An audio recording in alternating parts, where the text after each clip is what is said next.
মালিক, দেখো, এটাই আমার সেই গার্লফ্রেন্ড। কি সুন্দর লাগে এরে দেখলে। তুমি কি জানো? এই এই এই তুমি আমাকে দেখাচ্ছ কেন? এই রে, মান সম্মান গেল রে। একদম দেখাইতেছে রে আমারে। আমি চাইছিলাম আড়ালের থেকে আগুনটা নিভাবো। আমি চুপচাপ করে আমার গার্লফ্রেন্ডকে পরিচালনা করাবো সবার সামনে।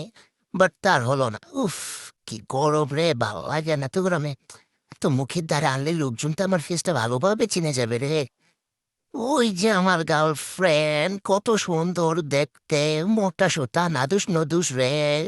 এই, আমার গার্লফ্রেন্ডে যে এভাবে দেখা তোমার লজ্জা লাগে না? আচ্ছা, আমি যে একটু খাওয়া দাওয়া করি মাঝে মধ্যে, তুমি যেগুলো দেখাও। আচ্ছা, তো ভালো কথা মনে পড়ছে, তুমি আমার কাল্লু বলো কেন? হুম, কাল্লু বলাটা কি ঠিক আছে? সবাই জানে আমার নাম গোয়াল। আমি গোয়াল নামে পরিচিত, আর তুমি সবার সামনে আমাকে কাল্লু নামে পরিচিত করে দাও। সবাই দেখো।